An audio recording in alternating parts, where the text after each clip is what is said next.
Jimbo, we're going. Rich. Oh boy, one Richard. One Richard. Yeah, one Richard. Several beers. Tarantino is absent from the show. He's not feeling up to it.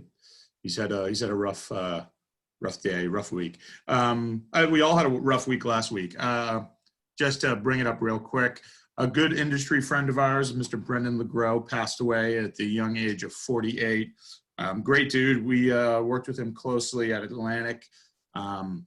He repped Jack's Abbey in their infancy, and Stone and Dogfish Head when they were actually very very important brands in the market here, and they're not anymore. But Brendan was a really good dude. Yeah, he just got sick. He had Lyme disease, and I guess from what I've been being told by the family is it just kind of caught up with him with some other health issues that he had. But he leaves behind 3 kids, his wife. But, they were able to put together a good amount of money for a GoFundMe, I think over $80K right now. Kind of help him out a little bit during this tough time. But yeah, so that hit everyone hard a little week. So we decided to take a week off and remember our buddy, a very good friend of ours.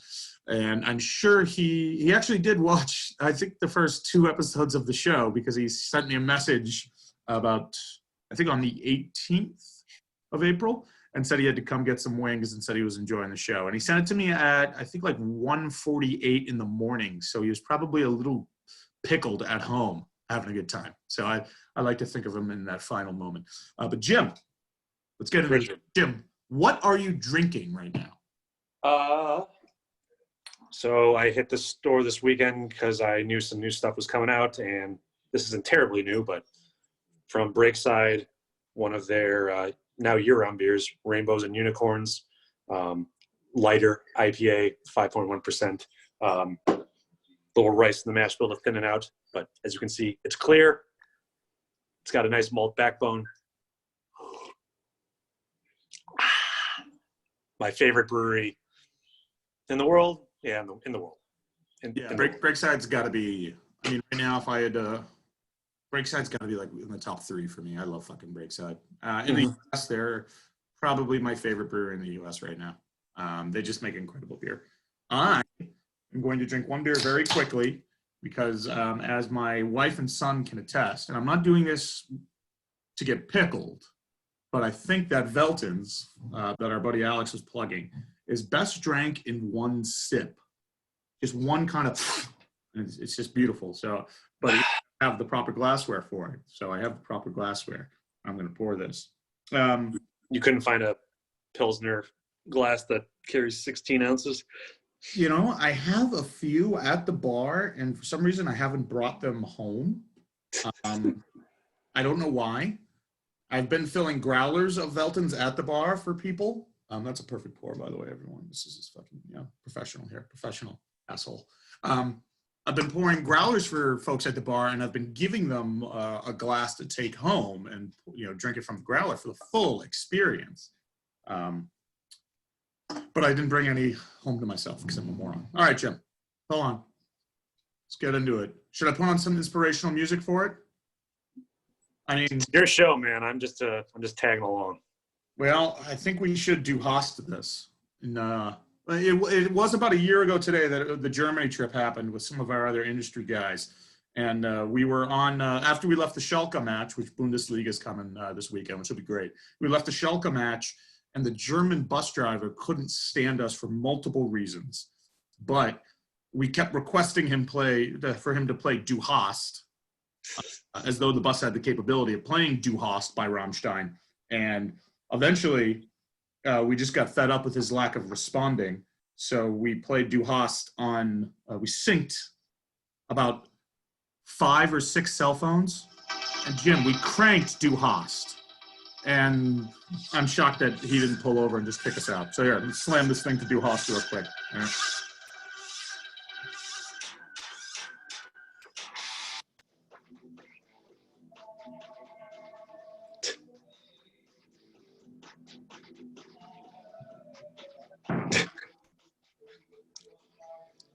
Melton's in one sip. I think you'll know how I'll die. You need to let some gas go? Yeah, probably. This is going to be a gassy episode, folks. Definitely going to be a gassy one. All right. Yep, there we go. There's a little bit left. I guess I'd fail Beer Fest. This is a beautiful beer. Mm-hmm. All right, I'm going to put that away now. Take my time to recover.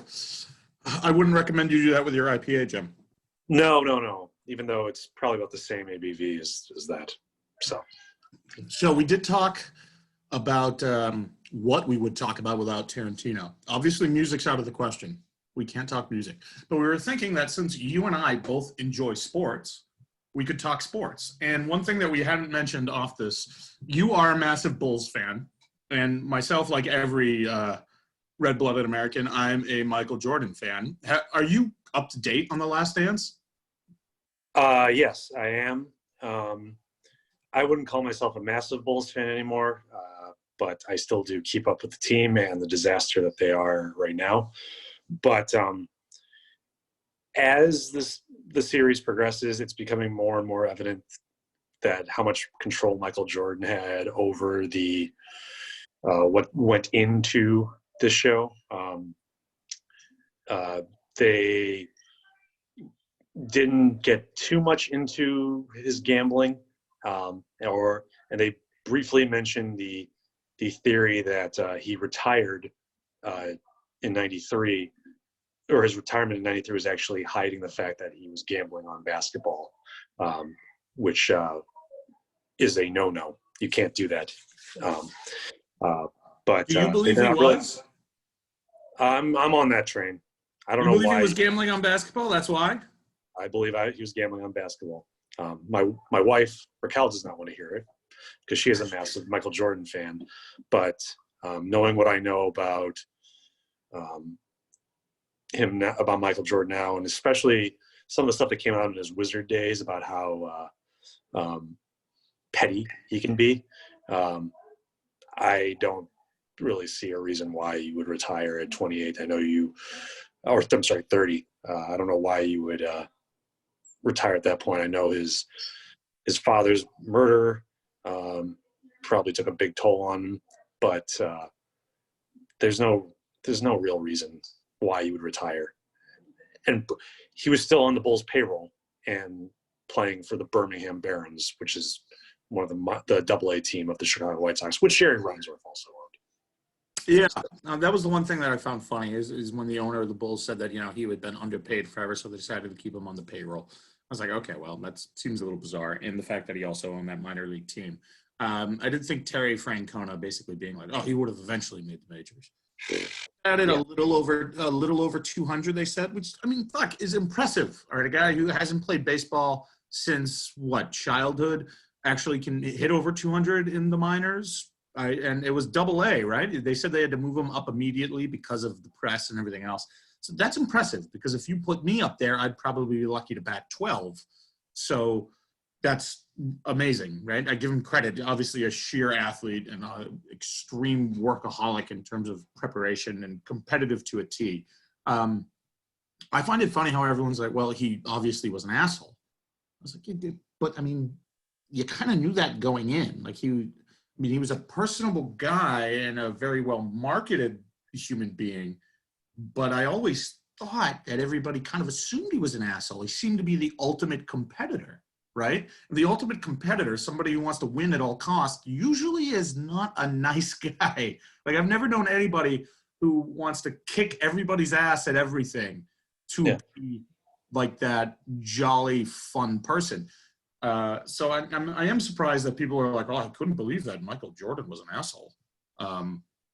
We have someone named Devin in the waiting room. Could this be our first person who's hacked into our thing? And Devin? I assume is that? Yeah, we have a Devin. I don't think. Bring him in. Should we bring him in? Why not? Would it fuck with my computer, you think? Give it a virus? What's his last name? Or does it just say Devin? We don't have one. We just have a Devin. I don't know. What's the verdict, Jim? Thumbs up or thumbs down for Devin? If it's the Devin, I think it is Ben. Let's admit him. Let's see who this is. Do we have an ass shot? Someone's going to moon us? Why not? we have Rambo. Oh. You will knock it off.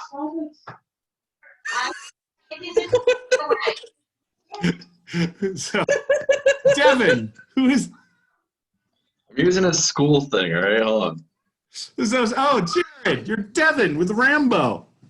How do I get my freaking video thing up? Jesus, Jared. There, Oh, wait a I got minute. it. Oh, Jared McThunderfuck. What a... Is that a Foam Brewers hoodie? Yeah. Oh, you're the coolest. You're the coolest guest we've had so far. Oh, I wouldn't go that far. By Like, far. what, Jared, guest number 3? Your guess? No, you're guess number 5, I think. Right, Jim? 6. 6. Thank you. Well, then in that case, I'm insulted I'm not number 1. Well, that makes sense. Folks, for the two of you who are still watching these recordings, is Jared Walters. Jared is the man. Jared, I am the other viewer. The fuck? That's basically true. And I know that there will be about 6 or 7 views on YouTube as a result of you being on this episode. It'll go up a view or two. I won't let the YouTube fame go to my head. You shouldn't. Jared, what are you drinking? What? What are you drinking right now? I got a few things going on because I didn't know how long this was going to take, so I kind of lined up a few things. So, That's what I do too. So great. You know, I got got that new Notch 10th anniversary. Mhm. And then I got White Histana Killer Beer. Classic. 15, 16 is awesome. And then if it gets like really dark, I'll get some hard alcohol or something. Oh, that a boy. Whiskey over there, but I'm gonna try to kill a 750 milliliter. Is that Pesh? Pesh and bread? Yes, sir, it is. See, legit, right? Classic. Oh, fucking A. Well, how are you, Sarah? For all the folks out there, Jared runs Andover Wine and Classics Beer Department in Andover, Mass. He's the man. We've known each other for a number of years. You were at Leary's in Newburyport before that, and then you were at the old Harringtons in Chelmsford before that. You're by far one of the more knowledgeable buyers I deal with, and on top of that, one of the actual more cynical and enjoyable people I have to deal with, which is why we all love you, because yourselves, for the most part, you can roll into that gaping asshole mold just seamlessly. So big fan. Yeah, you know, misery loves company. Damn straight. Yeah. We were talking, of course, this show is about nothing yet. We were talking about The Last Dance, the ESPN thing with Michael Jordan. Are you about it? Have you been watching it? So it's on like DVR ready for it to go. I haven't watched it yet though. It's pretty amazing. You should be watching it. I mean, I've watched like other documentaries on him where they go over like his like gambling stuff and shit, but yeah. That's what we were just Let me talking go about. throw right? duct tape on my kid 1 second. What? No problem. I had no idea that I knew Jordan was such a ridiculous gambler that Antoine Walker basically went broke trying to keep pace, which is impressive. I knew He's good. I knew Walker was a gambler. I didn't know he was that. So Antoine Walker was a ridiculous gambler, and Antoine Walker is from Chicago.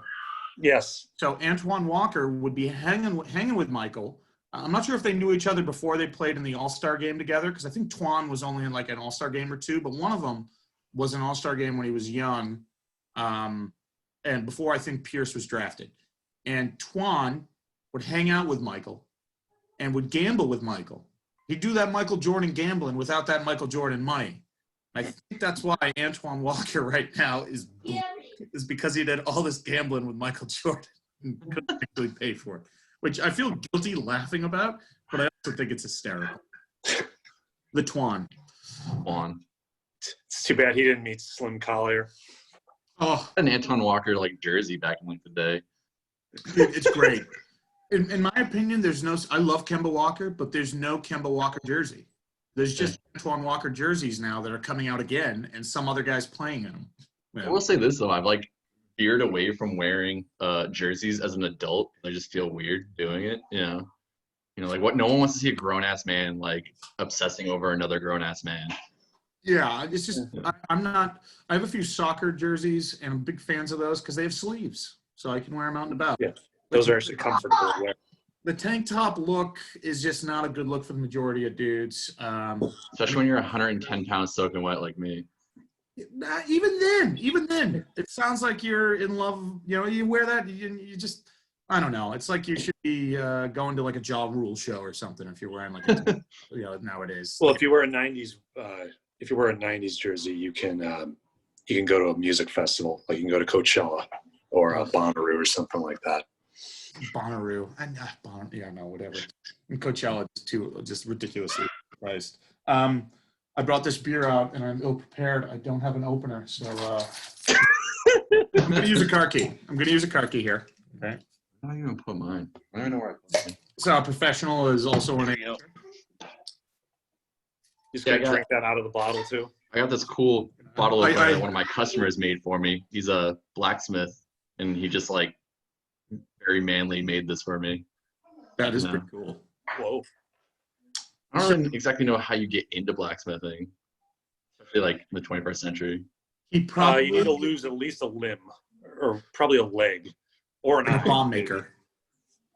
He probably went to King Richard's Fair and was like, "This is fucking cool." Yeah, I can see that. Yeah. Yeah. Hold on, we're gonna fill this up. Or vocational school, and That's not a proper pour. What is this? He was in. You work at a bar. Look at that.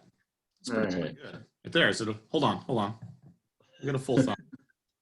And we got a thumb. We got a thumb measurement right There you go. You're good. About right? No? Small hands. I know that Jim Cook said you should be able to float one of these on that, but I mean, obviously, probably the addition of a bottle cap may improve the taste of his beer now. I'm not going to do that to this because this beer is like art. So, whatever. I got to apologize. Tarantino is not here.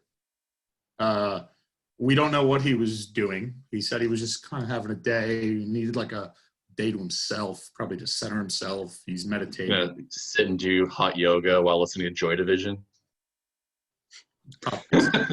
Exactly. Yeah. You say that. I'll listen to the Joy Division without the hot yoga.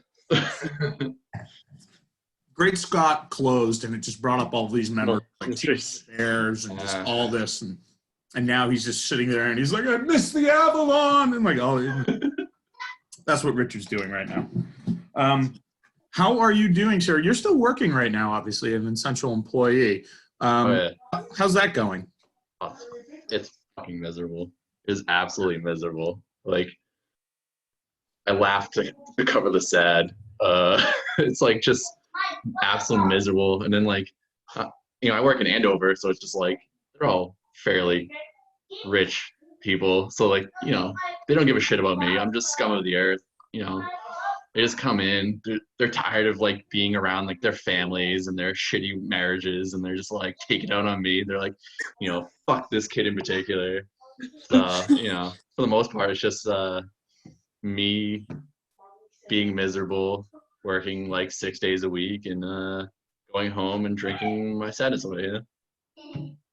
So. Well, at least you have a healthy response. Got dark real quick, I know. So. Yeah, as Jim said, it's a healthy response. Yeah. Can you turn on the Joy Division now? Yeah, please. Yeah. But it's crazy though. Like like we set up like curbside pickup, and we do deliveries and stuff like that, and it's just like a phone just rings off the hook for 8 hours straight, 9 hours straight, and it's just running around being someone's personal shopper all day. And then on top of that, you got like all the people coming in regular foot traffic all day, and everyone's miserable. Everyone wants to take it out on you, and it's pretty freaking crazy, There is one thing I had heard, like a bakery in Boston had reopened, and the owner of it basically said that she was going to close because of how miserable people were treating her and her staff coming in. And it's funny. That thing with that ice cream stand or whatever, the coffee shop in Cape Cod too. Yeah. And it's just, people are coming in, and people are, feel like as though it's because it's this health crisis, all their needs need to be met and everything else. And it's a little absurd. It's a little extreme. But you also have people who are the exact opposite of the spectrum. I'm lucky at our place. We've only had people come in who just they want to support and hang out. We wish they could hang out, but grab food, grab growlers, and that's been a joy. But yeah, it's it's I think that there are folks on the other side of the spectrum who, once they get out of the house, the first thing they're going to do is bother somebody who's working during a pandemic. It's like, how big of a dick are you? Yeah. From a someone who's a total dick. So I mean, I'm just shocked to hear that. It's like, I get out of the house, I go to the liquor store, and this fucker doesn't have Alchemist. It's like, dude, someone's there working for you. My favorite is like they like come in and they don't expect you to run out of product. You know what I mean? It's like, yeah, you're not the only person that's coming in here right now. And then hey buddy. Hey buddy. Hey. Say hi. Yeah. You gotta show sprinkles. That's sprinkles. Nice. Hi, Sprinkle. Daddy's having fun. Daddy's having fun. Get away. They hit me. But it's just like, people that come in there, it's like, what do you mean you're out of stock on this? And whoa, and it's just, or why doesn't your website have Heady Topper on it? And blah, blah, blah. And it's just like, because I have fucking 900 other SKUs you can pick from. Please pick something else. Like, it's crazy, and everyone's just miserable. And, I definitely like don't get to be my normal self, which is, going around helping people, talking about beer, because it's just like, people don't care. They just want to come in and they want to like, just buy whatever they can, and that's it, I want to thank you, by the way, for carrying Bell's 12 packs. The fact it's cold and in the fridge makes me happy. Just I get in and like I'm driving around my area, and there's a gas station on the street that has glass bottles for 6-pack, which is great. This is my life now, by the way.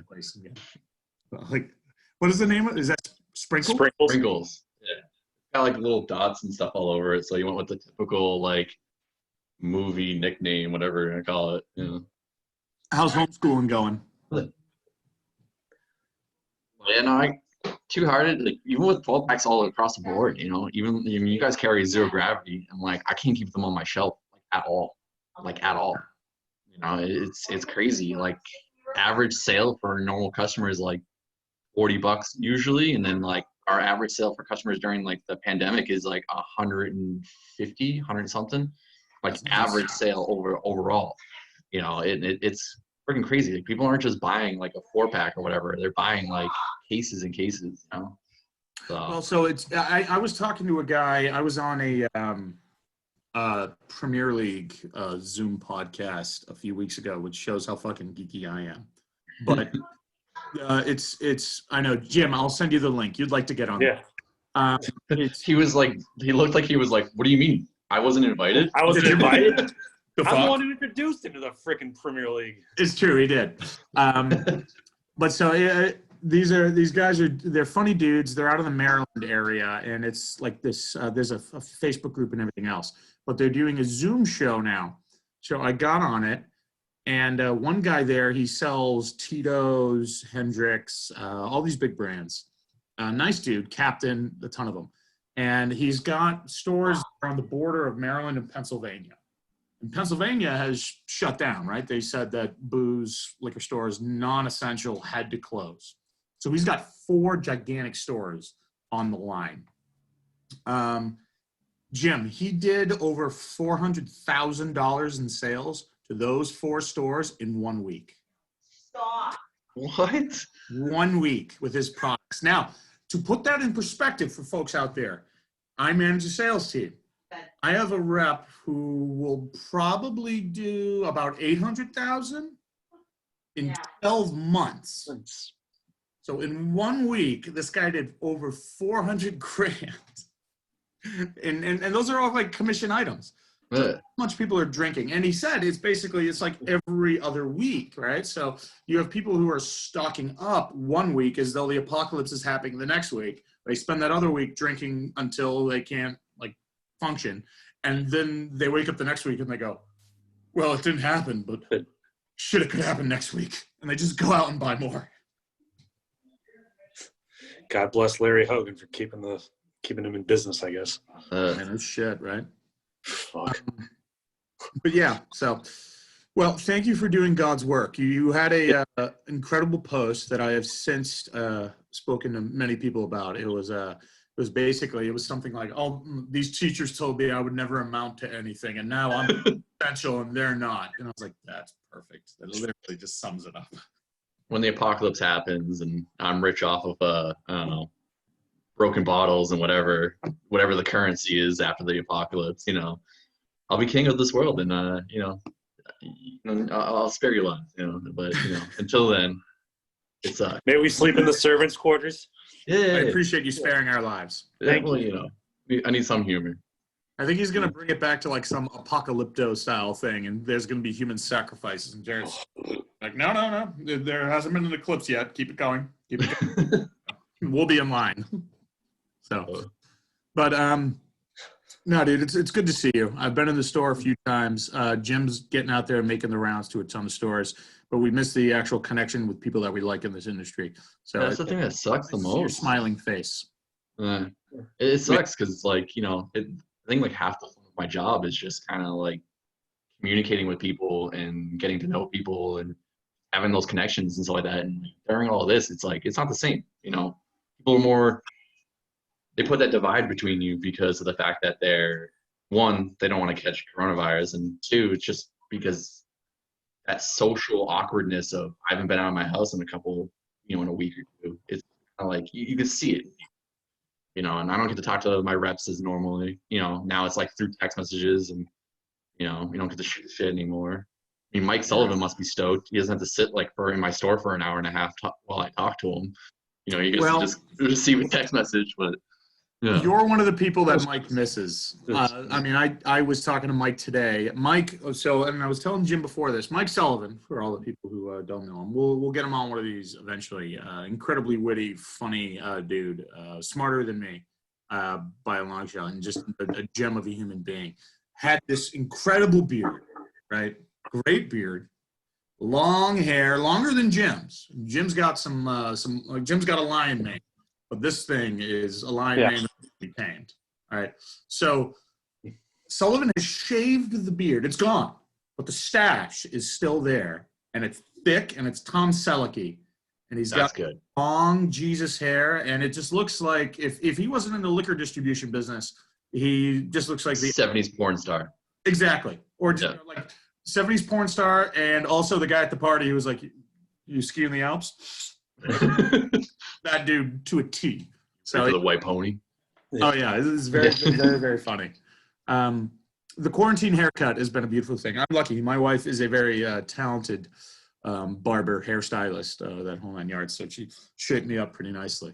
Watching the forcible return of the mullet for some people has been a beautiful thing. We had Kim tried to cut Jackson's hair with scissors, and he looked like he had tiger striping in the back of his head. And like we had to figure out how to get clippers just to like make it look somewhat normal. Call it the quarantine fade. It was bad. It was real bad. First she called me at work. I thought like something happened to the kids, but then she sent me a photo, and I was just like, "Woo."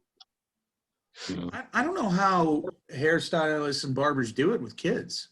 So especially before and now I don't mean to sound like the parent who tosses a screen in front of a child, but before the invention of a tablet, it's like you got to get this kid there. He's terrified. There's scissors coming at him. It's a strange person. He's in this weird chair that he's probably interested in. There's a mirror in front of him, and it's like keep the kid still and try not to hack off an ear. Like that's fucking pressure. Like I'm scared thinking about it, and yet they seem to do it all just incredibly. So kudos to any home barbers right now with small children. Very, very impressive. Jim, was there any questions that you in particular had for Jared McThunderfuck when we had him here on the line? For the people who are watching this, Jared, do you want people to come talk to you and be nice to you? Because we can do that. Absolutely. Okay. All right. Okay, good. Come burn my shift for me. All right. Come talk to me. I don't care about what. Okay. I'm like an unpaid therapist. Like I've heard, and I self-medicate you. You know what I mean? I got alcohol. No, you do. You sound like a bartender. Yeah. It's like that, but like you have to leave. Yeah, you don't have to work till 3 a.m. Yeah. So Well, Jim and I bounced sports around today because Tarantino's not here. Tarantino would be very against us talking sports on the show, mostly because he can't talk about it unless it Even though he's the only one of us who has a tattoo of a sports figure. He has a Yes. Larry Bird 33 on his leg. Which I think the only thing he can really talk about is when shorts basically went down to about like mid-calf level. Yeah. Basketball. That's the time frame that he's most comfortable with. Big fan of the shorts with the sweaty man. Got it. All right. Yes. We don't have the other dick on the show. It's just one dick. It's one dick and Jim. Which sounds rough for you, Jim. I'm sorry. It sounds more. But while we're talking about sports, is there anything in particular in the sports world you want to talk about? What are your feelings on Tommy Tough Nuts Brady headed to Tampa Bay? I don't really care, to be honest with you. It's more so like the fact that I know Gronk had like this like whole thing of why he didn't want to stay playing because he kind of wanted to avoid being traded to like the Lions and shit like that.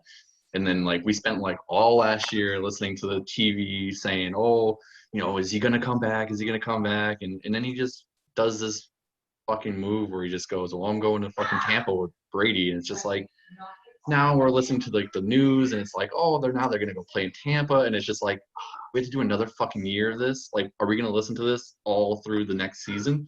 Like, I don't want to listen to it. Like, just let him fucking play down there. No one cares, Well, there are two things I'm excited about. Jim, I'm sorry to cut you off, Jim, before we get into your thought. There are two things I'm excited about with it. All right? Count them. Two.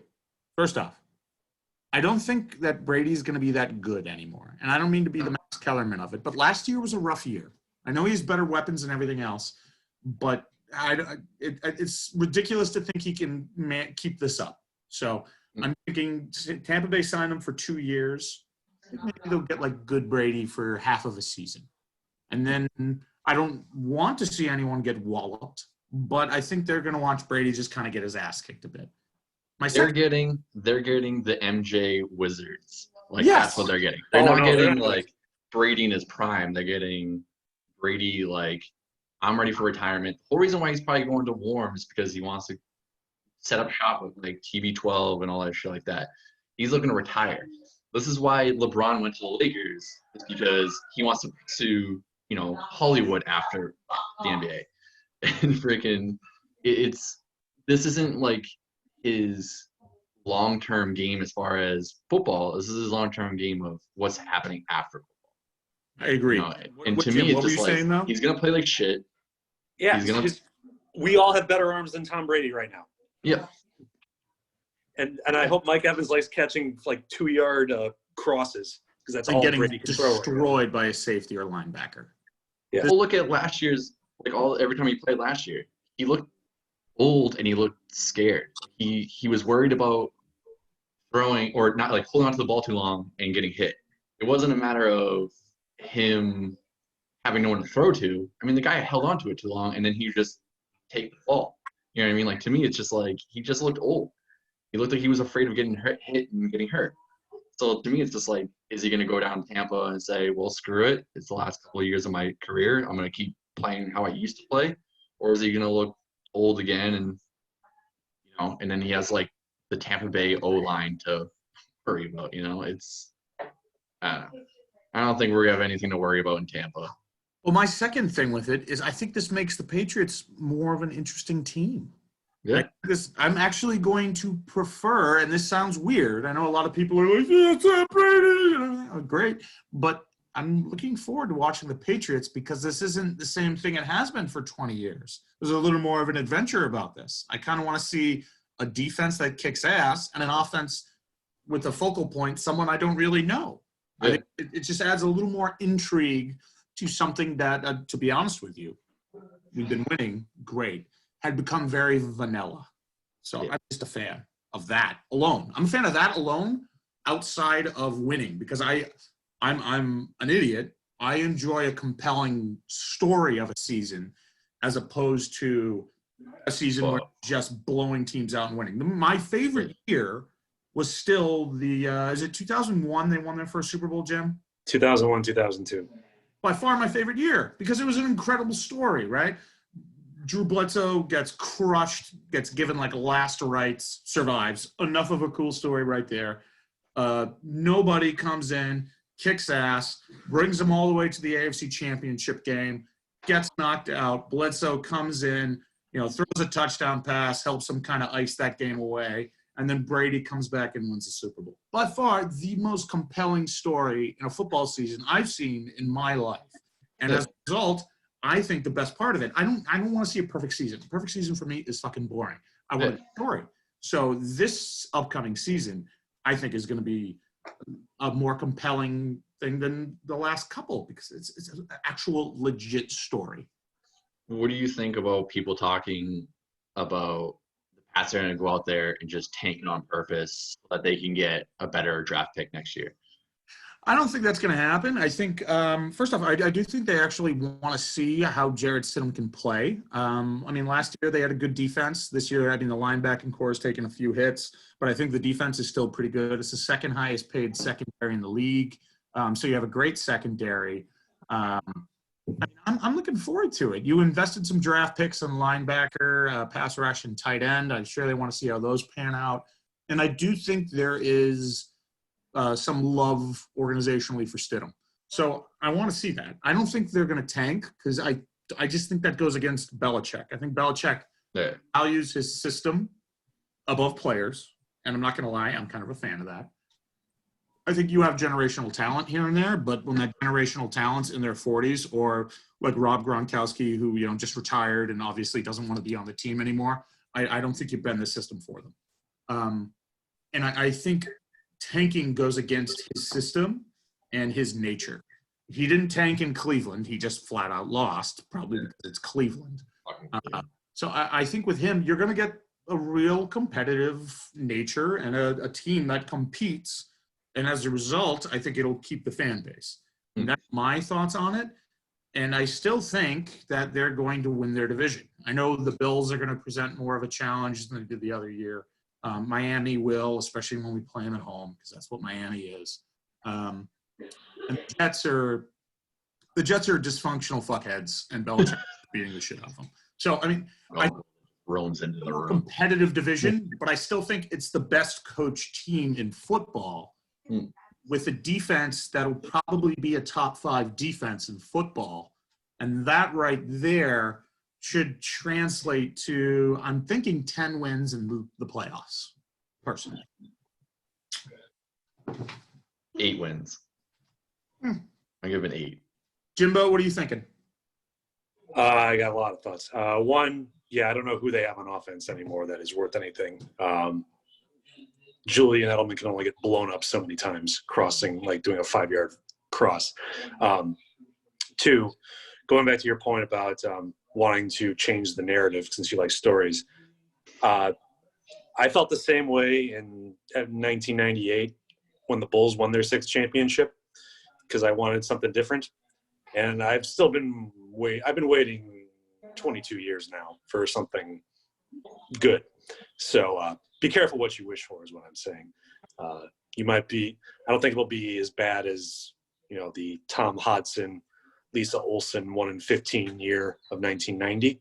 But just be careful what you wish for and let's see what happens. And, yeah. Well, I think with basketball, if we're going to compare basketball to football in those ways, which I know may not have been your original intention with that. Well, basketball now is it a is. sport. Yeah, now it's gone into that. We're already there. Basketball is a sport where an individual can dominate the game more than any other sport. Football, and to be honest with you, I think the coach in basketball is important, but nowhere near as important as the coach in football. I think a coach in football can elevate a mediocre team to a team that can survive and actually and thrive a bit. Whereas I think a mediocre coach in basketball is, can really just do nothing. Well, my question is, what's the Patriots offense going to be? I think the Patriots offense will be more reminiscent of what it was in 2001 and everything else. All right. You had no-name wide receivers there. You had Troy Brown and people like that we know as, great Patriots and reliable players. Right. But no one can say who is their starting running back right there? Who's the workhorse, right? Their number one. And then they just lost their fullback too. Yeah. Well, Yeah. the number one wide receiver, though, in that 2001 team, there wasn't really a number one wide receiver. It was a spread out a game. I mean, Jermaine Wiggins was pulling in like valuable catches at that point. Yeah. Like he's going Yes, Kevin Falk. Yeah. So I mean, you don't have these guys that you're looking at going, I mean, that they were incredible dudes. And Brady wasn't whipping the ball all over the yard like he was when Randy Moss and Welker, Dante Stallworth were on the squad. They won by defense, right? So when I look at like our team now, I'm not expecting Super Bowl, obviously. I think that'd be asinine. But I'm not looking at the team being like, I mean, they have some promising young wide receivers, I think, that failed to develop around Brady. Brady's historically not good at developing wide receivers. Not to say that Stidham's going to be better, but at least now they don't have a guy like Brady kind of barking at him, trying to get him in. And not to say that, Brady shouldn't have done that. I'm a full believer in that if you're the greatest of all time, you try to elevate people around you. Like I never give Michael Jordan shit for barking at his teammates, Jim, talking about those Bulls. But to basketball and football, if you have a Kevin Durant or a LeBron James on your team, you're immediately elevated, right? You're immediately in the conversation for finals and, possibly winning it. If you have that type of player, that pinnacle player.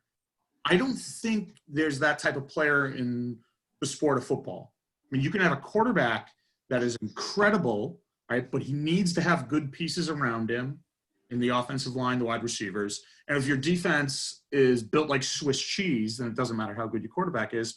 They're going to make other quarterbacks look like, fucking Brett Favre in his prime, and they'll just be whipping the ball all over your defense. So with basketball, I think the Bulls got hosed in so many ways because of the way the draft is built and because Derrick Rose had one great season and then, blew out his leg. Blew it out. Yeah, that was Derrick Rose did. Yeah. But I mean, like basketball, like you said, basketball, it's like you can drive a team on just one player. I mean, look at fucking Cleveland with freaking LeBron like a couple years ago where it was literally just him and like what? Kevin Love? Like no one gives a shit about Kevin. Do you remember 2007 when it was just him against the Spurs and he took down the Pistons by himself when they were still amazing? Yeah. But like, you can't do that in football at all. You can't. No. You know what I mean? Like look at all the great players that played for teams that were just shit. Like what? Calvin Johnson? Or wait, no. What the fuck was his name? That played for Detroit. That was freaking Megatron. Yeah, Calvin Johnson, Megatron. Like he was unbelievable at wide receiver. But what? He went through two quarterbacks that were first-round draft picks that were just flat. You have Matt Stafford, who did okay, but like really didn't have a whole lot after Megatron was gone. You know what I mean? Like it's just, to me, it's just you can't be the sole player in a team and carry them to a victory. Like last year, Brady didn't have much to throw to, and that's great. And an element was his only kind of throw to, and then he got hurt. So to me, it's just like. But I also have the feeling that maybe Brady didn't allow, others to, like you said, develop. Where he's old, he doesn't care anymore. He just wants to do his thing, kind of come in, play, and then be done with it. Maybe Stidham will be better without Brady because of the fact that he's allowed to, not be kind of suppressed by this GOAT figure. I mean, I think he'll maybe shine a little bit better. Maybe he just kind of didn't get a fair chance and didn't get fair treatment when Brady was there. I'm and I also think where Brady is in Tampa Bay, I don't think they beat the Saints. I think they end up being a wild card team. I think the Saints are still going to own that division. But that's I doubt. I mean, Saints have always been great, and they're another one of those teams that have played with not a lot of like big time names. Like, yeah, they have, but like nothing that like you can sit there and go, holy shit, this guy is the whole reason why. You know what I mean? They're spread out pretty evenly across the board. Whether it's running or it's their wide receiver game or whatever. Like they've always had like a really solid overall team, in my opinion. But no one you can sit there and go, and pick out a name and be like, this is the reason why. But that's just me. Besides Drew Brees, I guess. Well, that's different though. You know what I mean? Like he has to throw to people. He has to hand it off to people, and he's old too. No, I know. Oh, he's 41. Yeah. But he acts better than freaking Brady, and he moves a lot better than Brady. in my opinion. You know, Yeah, he can move well in the pocket. I got other issues with Drew Brees about other parts of his play off the field, but I think that's here nor there. I think Peyton's done a better job, and I'm a Belichick guy, but I think Sean Payton has done a better job of protecting Drew Brees and his aging than Belichick necessarily did with Brady.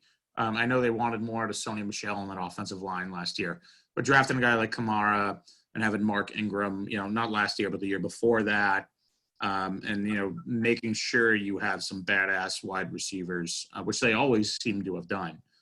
They have protected Brees a little bit more, but Brees is a different kind of quarterback. Brees has lived by the long ball and a good running game to kind of open that up.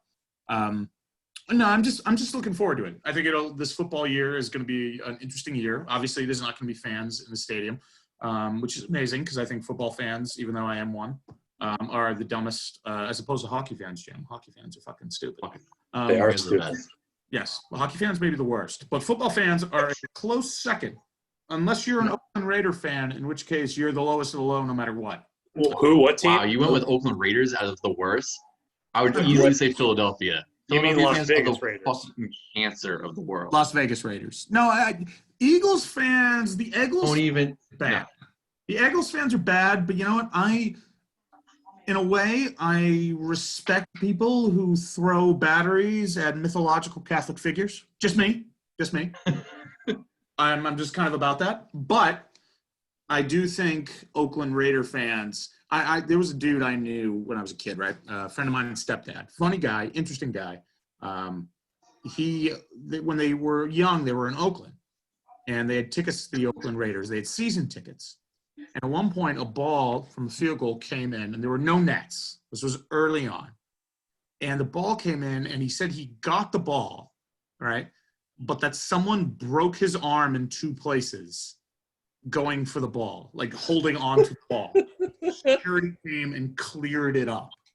So I do think Oakland Raiders fans, for the most part, like the black hole and everything, I think it's like Mad Max, like surrounding the field, for a good chunk of those games.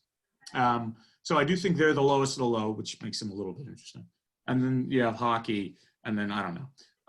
A collection of other things. But while we're still talking sports, there is one thing that I wanted to bring up because I have been listening to sports radio just a little bit, trying to get back into it. How do we feel about players right now saying they don't want to play when, in the NBA right now, I think like Disney World is being offered as an option for your families, come stay here. And if you want your families, you can quarantine with your families and go. And there are players, and baseball especially, who are saying, we don't want to play. It's unsafe. And you can't force us. If you're going to make us quarantine in a bubble without our families, and I'm not going to do it. If you're going to bring our families, we're still not going to do it. Considering that there are people like yourself, who is an essential worker right now, right? Who's got to go out there and face the general public with a mask and anything else and do their job no matter what. And there are thousands, hundreds of thousands of people like you doing that. When athletes say that they don't want to self-quarantine for anything like this, I'm sure there's a little bit of sympathy. But at the end of it, you're getting paid millions of dollars to do something that society really doesn't fucking need. Yep. If we want you to do it as the people of the society and the people who digest and pay for the sport, shouldn't they just fucking do it?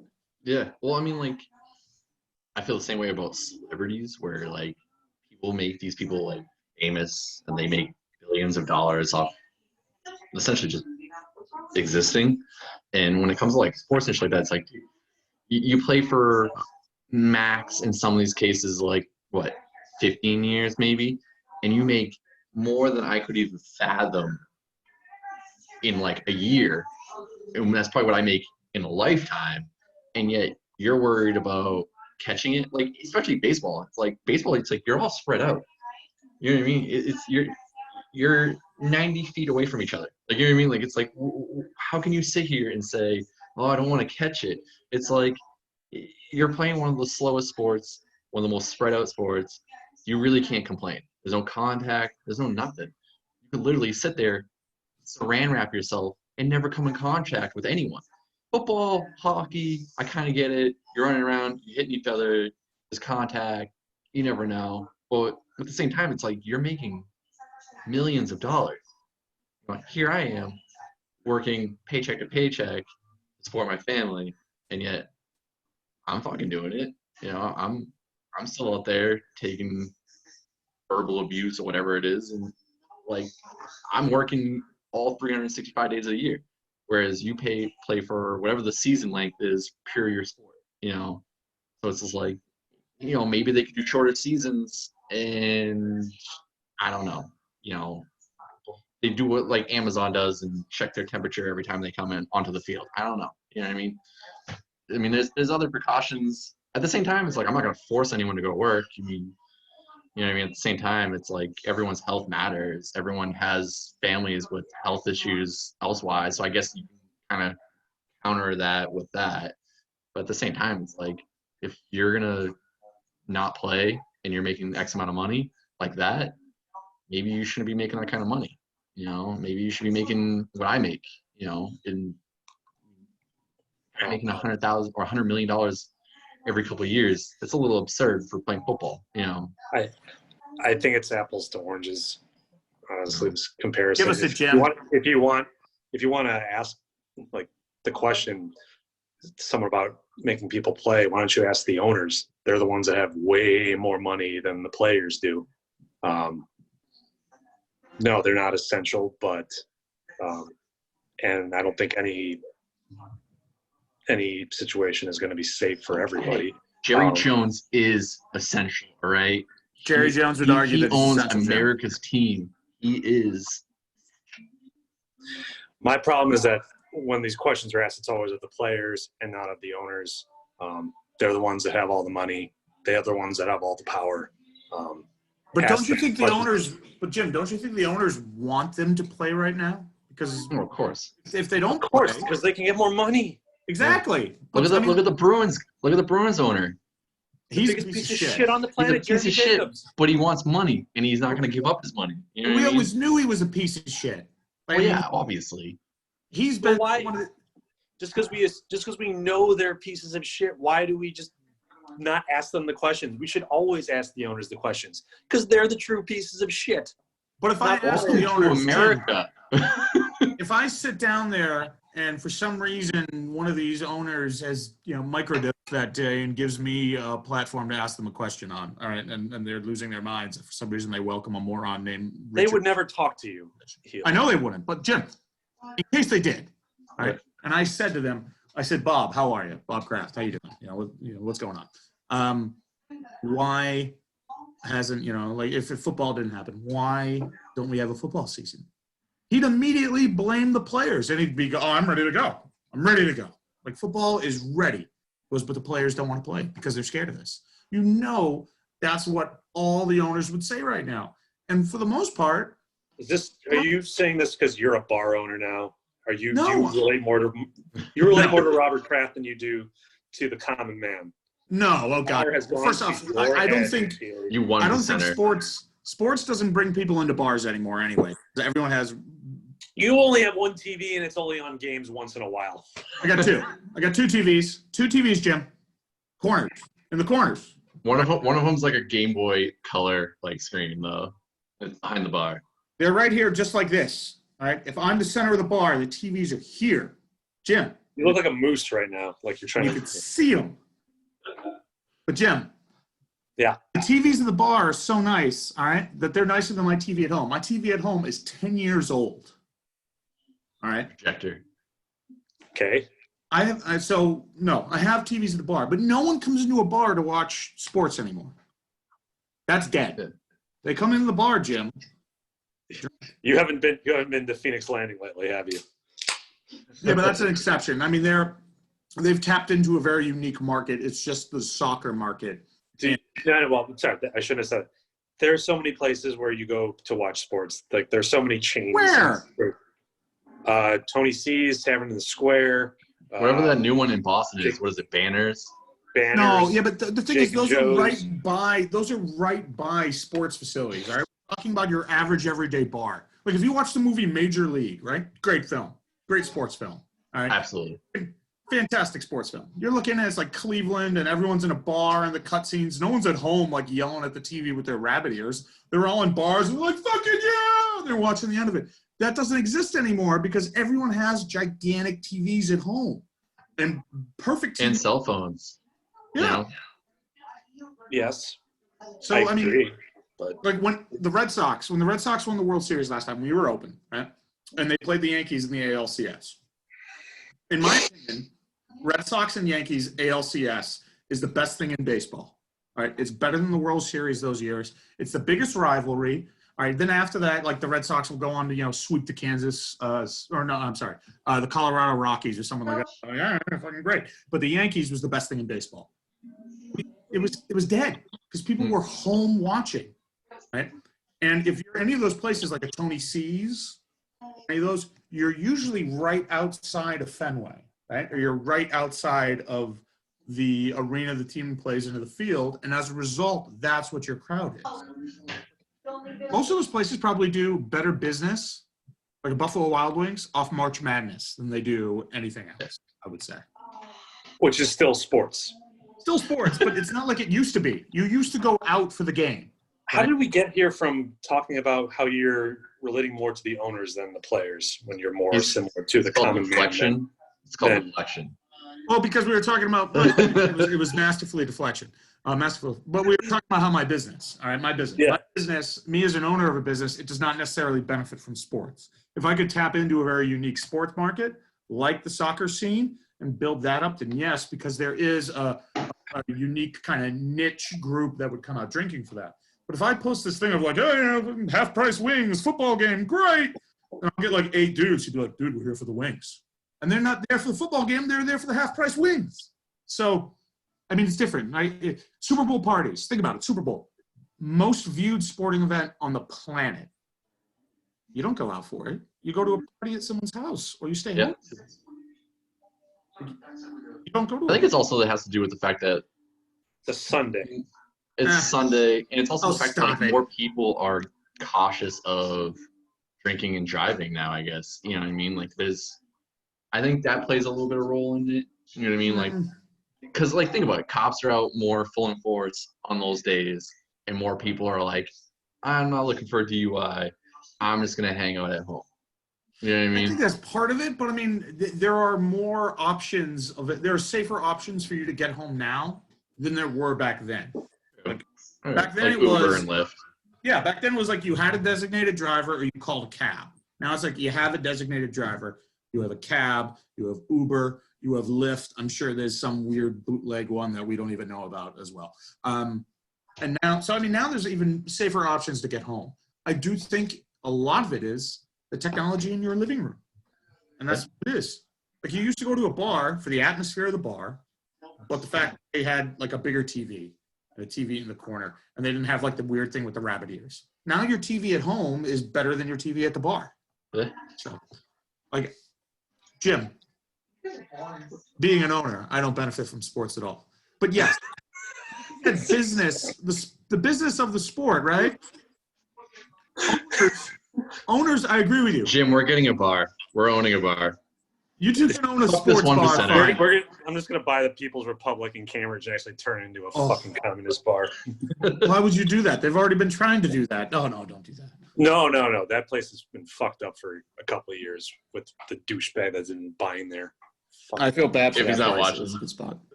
He's not one of those 3 viewers. We're nearing our time. Should we go a little bit over? Jim, what do you think? I mean, this is mostly for us anyway. It's for, yeah. Yeah. Who else is watching? No, Who no, cares? no, No no, one. Tino, no problem. Yeah, fuck it. Let's just go over. What do you guys Oh, been by the doing? way, may I just talk about the second beer that I had that I didn't talk about? Yeah. Yes. Sorry. The second Good. one that I had that I was drinking that was clear and beautiful was a one-off from Breakside called Portland IPA, a 10th anniversary beer. It is a combination of 2 of their core beers, IPA, Wanderlust, and it's double dry hopped.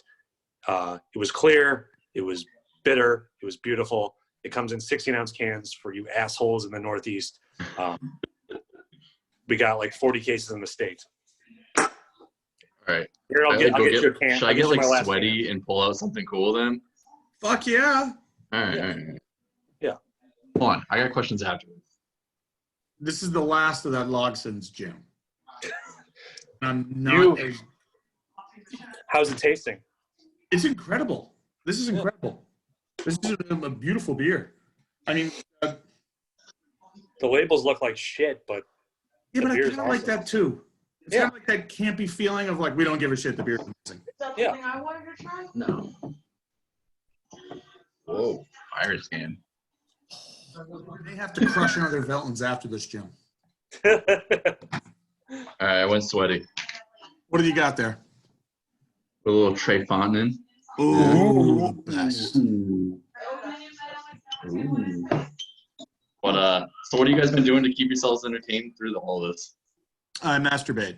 Yeah, well, I mean, that's like every Tuesday. Yeah. No, I'm lucky. It's homeschooling with one kid is actually a joy. Like I love that.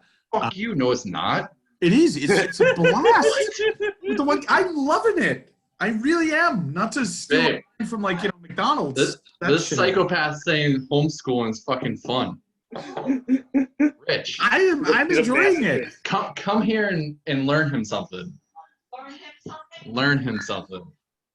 How old is this child? How old is your kid? 8. He's like what, 8? Yeah. Try dealing with a 12-year-old. Oh no, I don't want to deal with a 12-year-old. Oh, For me God, right now, it's a so- fucking joy. You basically have a teenager in training. Why the fuck would I want to Oh, do? God, trust me. You should hear the fun that we've been having with him. Don't want it. No, 8-year-old. Exactly. Amazing. 8-year-old. Amazing. Additions, subtractions, Spanish, World of Discovery, all about it. All shit that I can do. Like no, perfect, great. No, we Jared, got fractions and percentages and fucking what else is the other shit that we've been doing here? Or mostly you? All me. All you. All you. You remember what you've been learning? No, I don't even pay attention. Deb, he mostly yells at me and tells me go away. Yeah. See? Exactly. He yells at us to go away. Oh, so he's moody. Oh, yeah. So he's at like every 12-year-old. Yeah. Great. Jared, how many kids do you have in that house? We just have 2. The dude, yeah. Yeah. Makes it easier, I guess. 1.5. 1.5. You're 5. He's 5. It doesn't count. You know? I'm lucky. I'm having a good time doing it, but at the same time with Atlantic, and I get to work from home, and even the restaurant, I get to work from home. Like I'll see a few accounts here and there, but for the most part, I'm mobile. Very for a very small percentage of the day. I'm running reports. I'm doing phone calls and emails and stuff like that. So I get to be here, and I get to From home, I drink at 11. like our lessons. Yeah. So it makes it easy. But And I have a dog. My wife does like 66% of it, and I do 33% of it. I do math and foreign language, and my wife does reading, writing, social studies, science. Oh, so all the things you need to think for. Well, listen, math and Spanish are important. Yeah. Yeah. I want to get your brain I'm around teaching it. him nearly the limit of my math knowledge. Addition, subtraction, going through those, and then we get into division and multiplication, which I can do, and I'm happy about that. Really happy that my rep can do addition and get my product to me correctly. Listen, you're welcome. You're welcome. But Jim, wait a minute, hold on. Jared, I want to. We've never done this on the show, and I'm sorry, Jim. And Is it Plinko? Please tell me it's Plinko. No. Jim knows this. Jim, I want you, when we ask the question, put your hands up so everyone knows that you're not writing anything down. All right? If you don't mind. Jared, ask Jim a ridiculous math question. All right? What? And I'm 99% sure he'll be able to rattle it off. Jesus Christ. All right? Do it up and ask I got to him. Google math questions. Hold on. Oh, just bring out the calculator. Are we talking like Jerry has 12 apples kind of questions? Or are we talking like... No. Shall I do? Multiply two two-digit numbers together. Yeah. My 2-digit numbers? All right. I got to get my calculator right, though, so we can make sure he's not lying to us. All right. 88 times 31. 27-28. Holy shit. All right. Yeah. All right, now, hold on, Jim. Can we do one three-digit, one 2-digit? Sure. All right. All right. 978 times 63.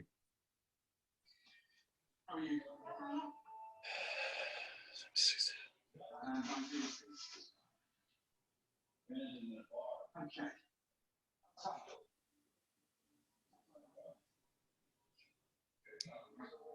61,614. What was it? Shit. 61,614. Yeah. I told you. What? That's crazy. Hello, Jim. Jim, I'm sorry. Why do you work for Atlantic? You're smarter than that. You're not the first person to ask me that question. Jim, I'm sorry we asked you to do it, but I had to, it was the perfect segue into asking you to do that. So. The shit that happens when Tino's not here. Tino would have jumped all over that. You know he would have. Yeah. Yes. So, Yeah. bravo for being a genius. We'd never bullshitted everyone on that right away. You are. I was kind of hoping it was going to be like a Price is Right, like guess the price kind of thing. We can work on that next time. I do not know how much that can of Del Monte corn is. I'm sorry. It says safe to eat raw. No, I'm good. I'm good. Oh, I love it. You eat that. Alrighty, gentlemen, we have gone a little bit over, but I do have to actually make the wife and I dinner tonight, and it's not as though I'm going in there to chef it up. I'm making cheeseburgers. Actually, that's what I made today. Dude, cheeseburgers. Perfect. Cheeseburgers. Listen, Cheeseburgers and corn. cheeseburger. My cheeseburger. Okay, my cheeseburger. You gotta have a Martin's bun. Fantastic. All right. It's a regional thing. Not everybody has Martin's bun. The potato bun of Martin's, the Martin's potato bun, is an incredible bun. It should be used everywhere in this fucking region, just for the fact that other regions can't get it. For some reason, it's like fluff. Like fluff's not made anywhere else. I'm not a fan of fluff. The Martin's bun, amazing. All right.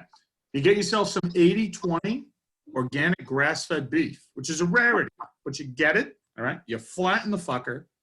You give some seasoning, right? You do that, and then some nice American cheese. American cheese, because it's gooey, and goos. Because it's synthetic. Who gives a fuck? I mean, the burger. I'm not trying to be healthy. It's not. I know. Continue. So you do that. Perfect burger. Perfect burger. That's all you need on the burger. You don't need anything else. All these people putting like pickles and like mayonnaise. No. It's literally. I just told you the 3 ingredients you need for the perfect burger. Right, that's it. Now, we don't serve that at my restaurant because people are fucking picky as shit. Pretentious. Yes. They're like, you have double cheddar? You have a cheddar? Is that a cave-aged What cheddar? kind of cheese do you have? No, like I don't have that.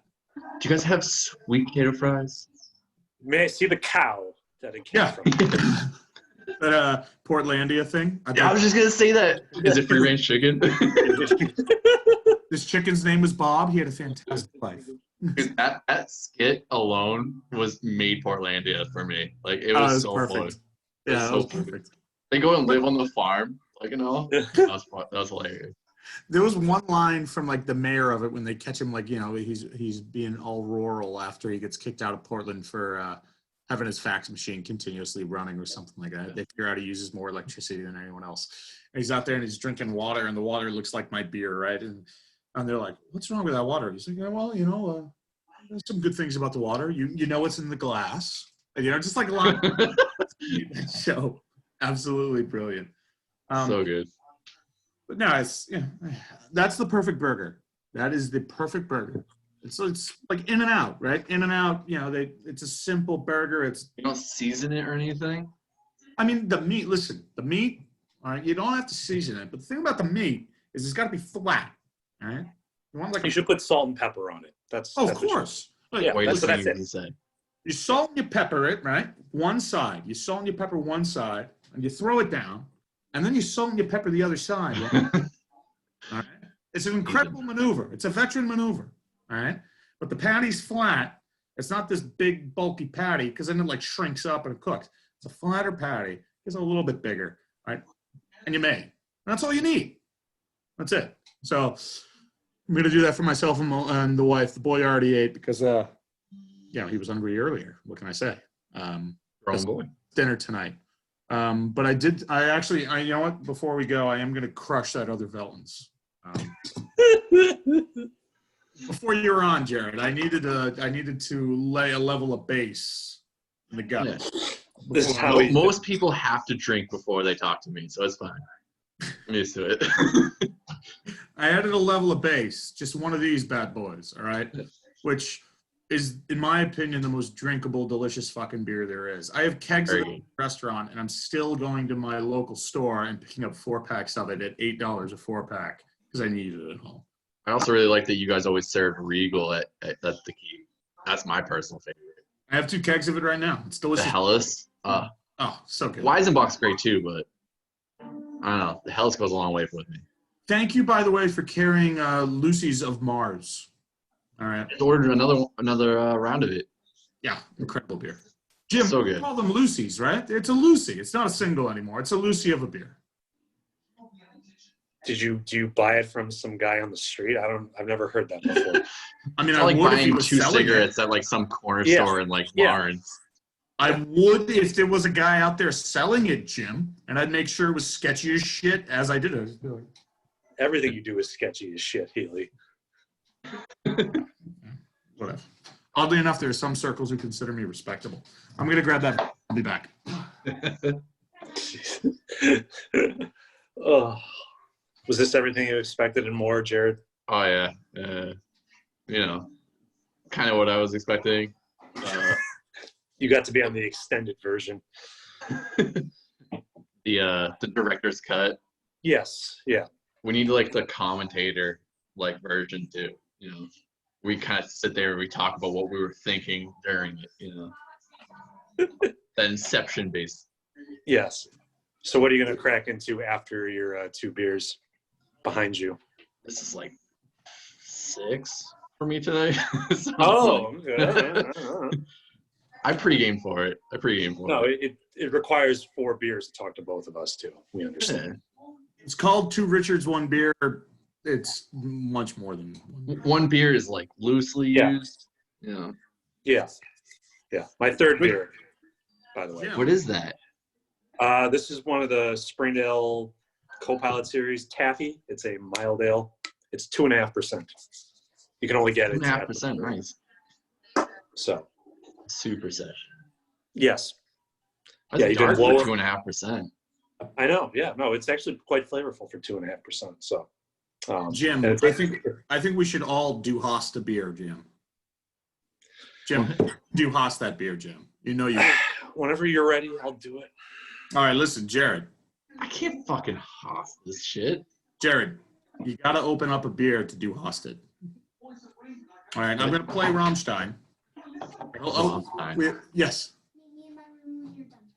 Yes, sir. I have to meet the child in the room when he's done, and he grabbed the Nerf crossbow when he said that, so I think I'm going to get the shit shot out of me. But we have to do Hosta beer. This will make the Nerf battle coming up. This will make me by far pathetic at it. The boys just going to destroy We me. need like a sick Braveheart, prep speech for that war. What I'm going to do is I'm going to tell Alexa play the theme song from a terrible movie, in my opinion, Dances with Wolves. It is a great movie. It's an American classic. is a shit movie. Fuck you. Shit movie. It beat out Goodfellas for the Academy Award. All right. For a good reason. It's a terrible movie. And Kevin Emotional. Costner beat Martin Scorsese for director? Dude, 2020 may be a result of that. Like now all of a sudden to the gods, and they were like, we need to punish them. Years later. That may be what this year is. Literally a condemning because the year of the wolf. Scorsese. Right, but I'll put on that song, and there'll be an epic battle, and then I'll get shot up like William Dafoe in Platoon, in an Nerf war. In Platoon. I thought you were going to go with, Boondock Saints. Or like, there was a firefight. No, it's gotta be the one. Yeah. He needs to be in the Jesus pose. Yeah, you got to do that. Who also played Jesus in a Martin Scorsese movie. Thank you for bringing that all the way around there, Jim. Yes, you're welcome. Jared, do you have a beer that you can do Haast? Dude, all I have is this fucking lambic. What am I You supposed to gotta do with open that? up. Open up a beer that you can do Haast. We're gonna do Haast one beer and then be done with this.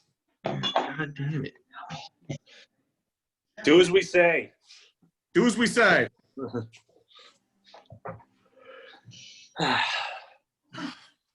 Do Haast another beer, Jim. Thank God it's a Velton's.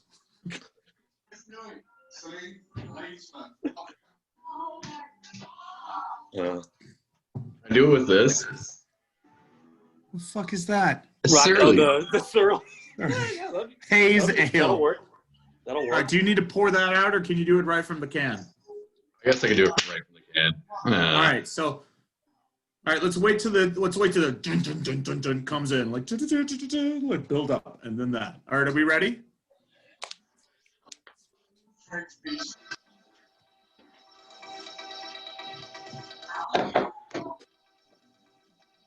how we send off the show. Oh. Right. Ready?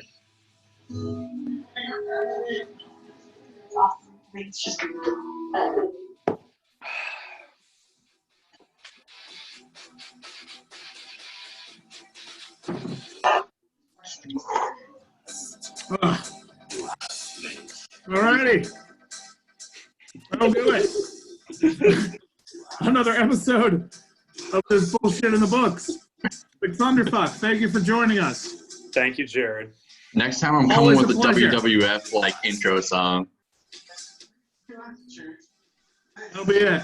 Adios, folks.